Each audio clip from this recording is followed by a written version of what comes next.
Quelles énergies renouvelables et à quel endroit de Sarreguemines? Les élus ont invité les citoyens à participer à une réunion publique pour se pencher sur la question. Dans la cité faïencière, l'avenir énergétique se profile avec beaucoup de photovoltaïques, très peu d'agrivoltaïques et pas d'éoliennes de plus de 12 mètres de haut. Plus besoin d'aller jusqu'à Metz ou Strasbourg pour faire passer un scanner à votre chien ou à votre chat. C'est désormais possible à Sarreguemines. Une clinique vétérinaire a réalisé de gros investissements et aménagé une pièce blindée. Baptême du feu sur le site verrier de Meisenthal, c'est le nom des ateliers proposés aux écoles. De nombreuses animations pour faire découvrir le travail du verre et les enfants sont mis à contribution. Premier gala pour Philippe Jacques, le nouveau chef de la musique municipale de Sarreguemines dirige désormais la cinquantaine de musiciens. Il a déjà apporté sa touche personnelle lors du gala annuel avec un répertoire très rock.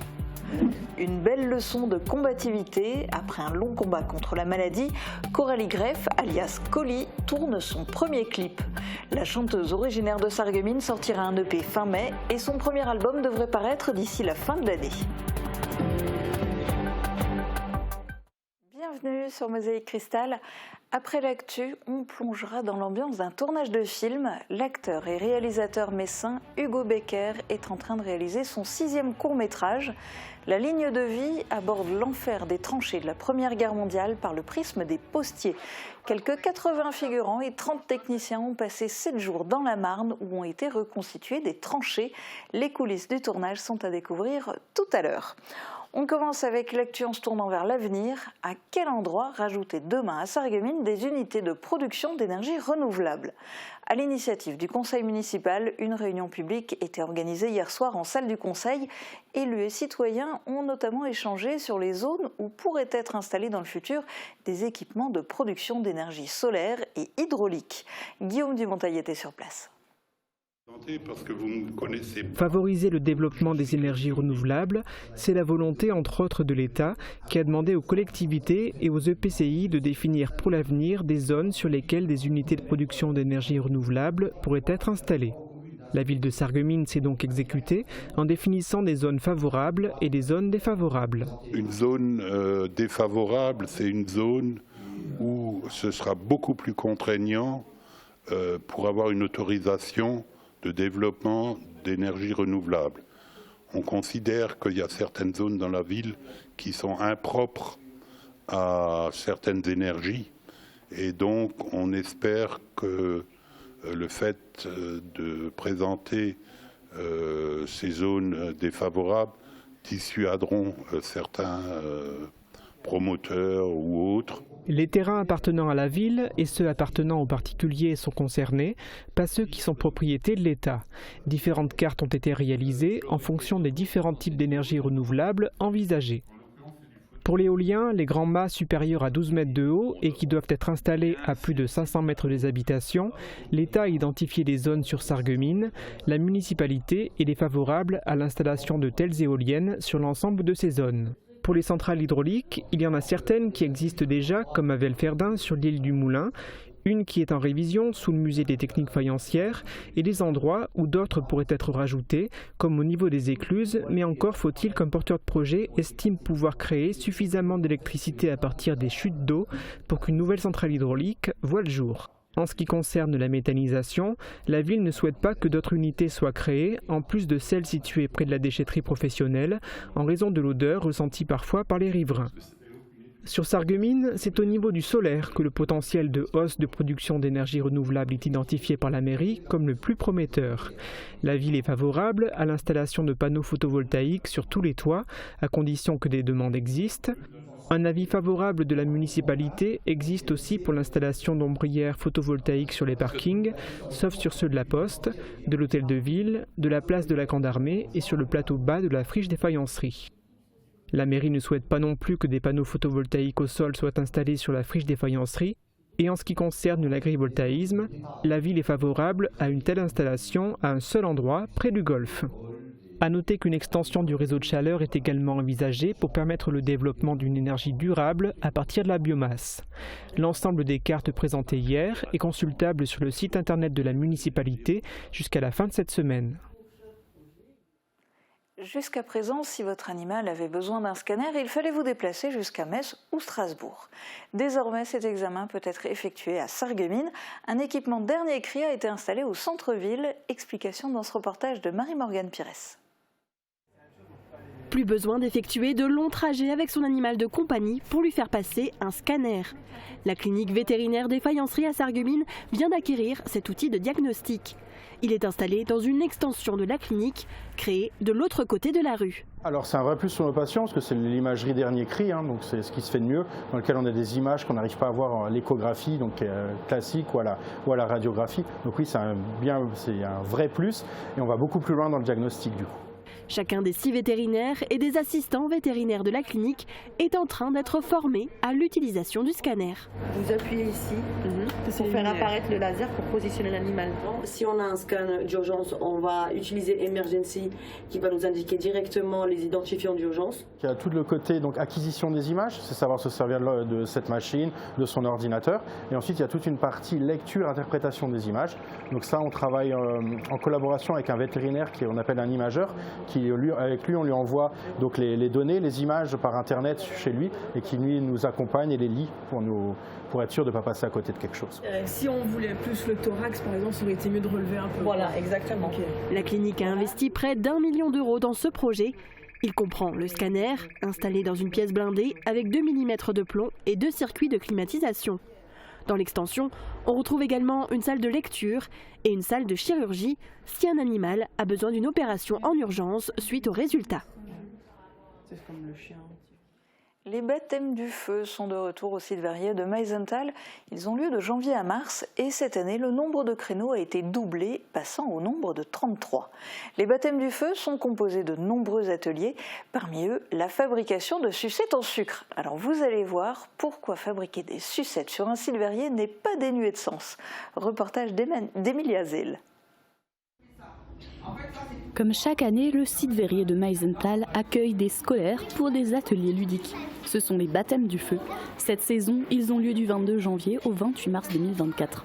Le site propose aux écoles différentes activités comme un jeu de piste, un jeu de plateau, des ateliers de sablage, de travail du verre chaud, de création de sucettes et une visite du musée. Il y a plusieurs nouveautés pour les baptêmes du feu 2024. La première, c'est la visite du musée que nous avons orientée sur les techniques que les enfants vont ensuite pratiquer au cours de la journée. Et nous avons également retravaillé les 2 activités en autonomie que nous proposons aux classes, donc le jeu de plateau et le jeu de piste, pour permettre une prise en main plus facile par les enseignants et les enfants. Donc le jeu de plateau, désormais, il y a des cartes qui permettent de poser les questions de manière plus interactive et d'avoir un peu la surprise de la question qui va être posée. Et pour le jeu de piste, eh bien, nous avons un carnet désormais qui rend la prise en main beaucoup plus facile par les enseignants. Là, la sucette, elle est en sucre, elle est transparente. Les objets en verre, par exemple ça, c'est transparent. Fabriquer des sucettes sur un site verrier n'est pas dénué de sens. Alors, la fabrication d'une sucette est assez similaire de la fabrication d'un objet en verre. Dans les 2 cas, on va avoir des ingrédients que l'on va chauffer à une certaine température. Pour le verre, c'est 1300 degrés et pour la sucette, du coup, par contre, c'est 150 degrés. Et une fois que le verre est froid, on va avoir un objet en verre dur et la sucette, pareil, le mélange va durcir. Après avoir expliqué toutes les similitudes, fait voter le goût et les couleurs pour les sucettes et distribué des moules aux élèves, l'animatrice a fait fondre le mélange de sucre, d'eau et de glucose. L'atelier a beaucoup plu. Ouais, c'était trop bien parce que moi, ce que j'ai adoré, c'est surtout quand on a goûté les bouts de bonbons. Ouais. Bah, c'était super. Moi, je viendrai plusieurs fois ici quand j'aurai des sucettes gratuits. En plus, elles sont trop bonnes. Ça m'a plu parce qu'on faisait des dessins et on votait. En attendant la solidification des confiseries, les enfants ont dessiné l'emballage de leurs sucettes. La musique municipale de Sarreguemines a un nouveau chef d'orchestre, rencontre avec Philippe Jacques qui succède à Jean Kieffer. Samedi soir, il a dirigé ses musiciens lors du traditionnel concert de gala. Reportage de Marie-Morgane Pires. Parce qu'on avait tendance un peu à... On part dans un bon tempo et des fois après... on se laisse aller par l'inertie et hop, on ralentit. 2 heures avant le début du concert, Philippe Jacques effectue les derniers ajustements avec ses musiciens. Il s'apprête à diriger son premier concert de gala de la musique municipale de Sarreguemines. Corniste de formation, il donne des cours de chor au conservatoire municipal depuis 20 ans. Il a déjà joué dans l'harmonie. En octobre, il en est devenu le chef d'orchestre. La direction d'orchestre, ça me passionne depuis très longtemps. Et j'ai saisi l'opportunité quand l'ancien chef Jean Kieffer est parti à la retraite. J'ai postulé pour le poste et j'ai obtenu le poste. Donc voilà, je suis très content de faire cette nouvelle expérience musicale en tant que chef d'orchestre. À la tête d'une équipe d'une 50aine de musiciens, Philippe Jacques veut apporter ses inspirations à l'orchestre. Musique rock, comédie musicale, sortir un peu du classique. Il y a beaucoup de morceaux actuels, pop, rock, qui ont été arrangés pour harmonie. Donc c'est rentrer dans ce créneau-là pour essayer d'avoir un public nouveau, surtout, quoi. Mais sortir un peu des rangs du classique et voilà, apporter beaucoup de nouveautés, quoi. C'est ça ce que j'aimerais par la suite, quoi. Un nouveau souffle qui s'est ressenti lors du 141e concert de gala de la musique municipale. Des titres de U2, Coldplay, AC/DC faisaient partie du programme, aux côtés de morceaux de comédie musicale.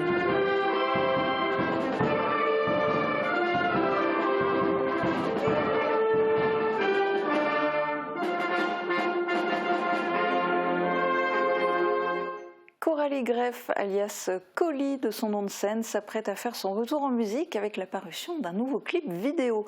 Avec sa chanson Flamme jumelle, une chanson d'amour, elle retrouve pleinement sa vie d'artiste après un long combat contre la maladie. Une leçon de combativité qu'elle nous livre pendant le tournage du clip de son nouveau single. Camille Henriot l'a rencontrée dans un cottage du camping d'Aspelshit. Silence radio, quand je veux que ça se cache, je suis un peu salaud, quand je trouve que ça part, je préviens bien cash, non je n'attends pas demain, tu le sais, je peux tout faire péter, j'insiste, je me suis pas fait démonter là. Ici, au cottage Le Cœur des Sources de Aspelshit, c'est la star de la journée.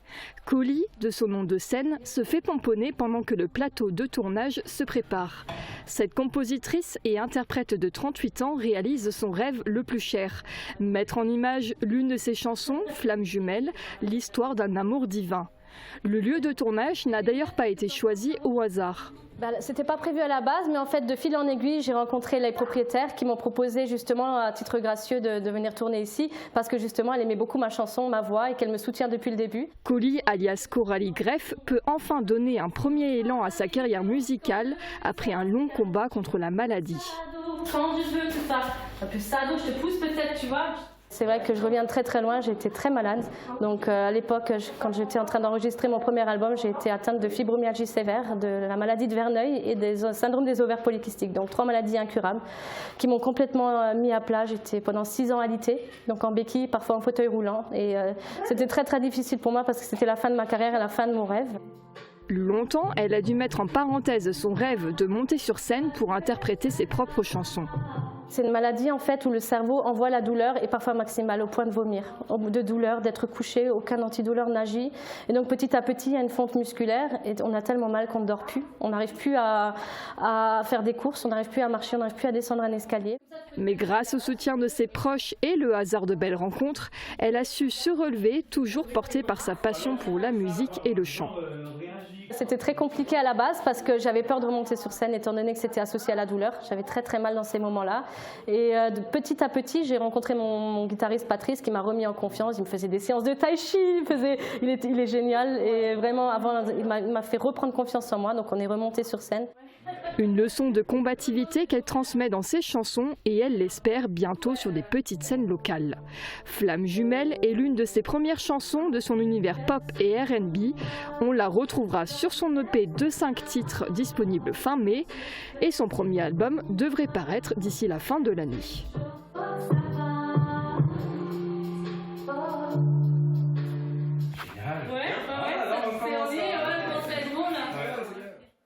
Et ce clip vidéo sera visible d'ici la fin du mois sur sa chaîne YouTube Colis Off. Avant de s'intéresser à un autre tournage d'un film historique cette fois, on jette un œil aux prévisions météo pour demain. Couverture et zinguerie, une toiture Moder Habitat apporte sécurité, protection et pérennité par tous les temps.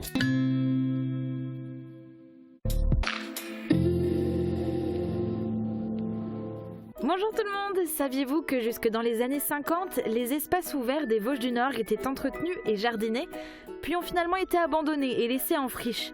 Au début des années 90, les collectivités locales ont réagi en mettant en place une gestion écologique des friches. Dans les fonds de vallée, des troupeaux de jolies vaches Highland Cattle entretiennent ces terres abandonnées grâce à leur qualité de brouteuses. Ces vaches rustiques d'origine écossaise font partie des derniers troupeaux d'Europe.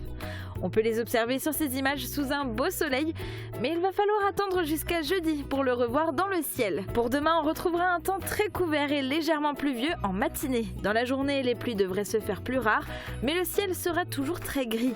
Côté température, les minimales iront de 5 à 6 degrés et les maximales de 10 à 12 degrés. Demain, nous fêtons les Rodrigues et il fera jour de 6h47 à 18h34.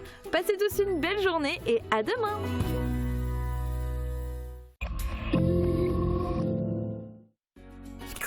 Mireille de Plate se met au vert au milieu de la forêt des langues. Mais quel rapport entre les langues et l'écosystème? Nous vous invitons à le découvrir tout au long de l'année à Sarreguemines avec de nombreux rendez-vous autour de la langue francique. Nous interrogerons ensemble la relation entre l'usage des langues et leur risque de disparition et comment les préserver. Spectacles, conférences, théâtres, projections, soirées festives et bien plus encore. Le Plate à Sarreguemines se vit au quotidien. Programme complet sur sarreguemines.fr/plate. La culture s'invite au pays de Beach. Rendez-vous samedi 16 mars pour ABBA Forever. Le meilleur d'ABBA depuis ABBA, Mamma Mia, Money Money Money, Dancing Queen et tellement d'autres tubes. Réservez votre place au siège de la communauté de communes du pays de Beach ou en ligne sur product-son.fr. Tête d'affiche de Vaincre ou mourir, le premier film du Puy du Fou sur la guerre de Vendée, le Messin Hugo Becker se lance dans la réalisation de son 6e court-métrage. La ligne de vie plonge le spectateur en plein cœur de la Première Guerre mondiale et aborde la condition des postiers.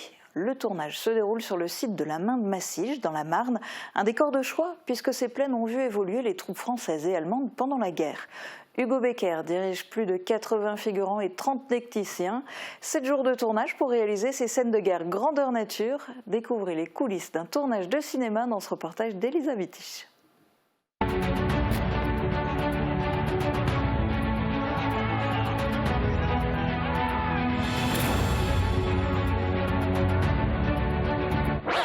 Qu'on est concentré à fond quand je donne l'action.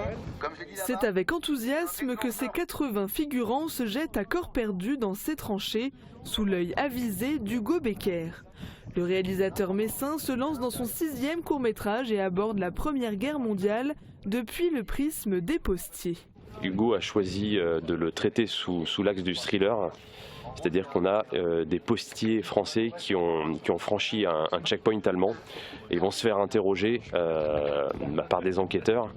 Parce que autant le courrier était indispensable pour le moral des troupes, autant il pouvait générer des suspicions d'espionnage.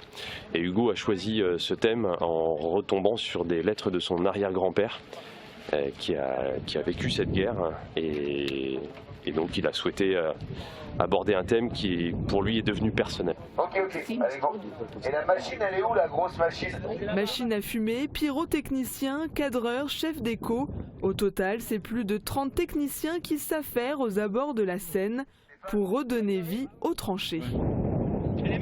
Les figurants, eux, sont en première ligne et parfois le temps est un peu long. Je découvre le métier un peu, j'imaginais pas un tournage de film comme ça. Il y a une logistique. C'est la première fois que je fais un tournage, donc voilà, c'est une découverte, mais c'est sympa. On l'attend souvent, mais c'est aussi comme ça que ça fonctionne. Hein. C'est une première pour moi, je reconnais que j'avais jamais fait ça avant et en tenue française. D'habitude, je suis plutôt en tenue allemande, puisque je suis passionné d'histoire et je suis guide dans un fort allemand au sud de Metz. Et aujourd'hui, on me demande d'être figurant français. Je suis passé de l'autre côté. Les scènes se déroulent dans un décor d'époque.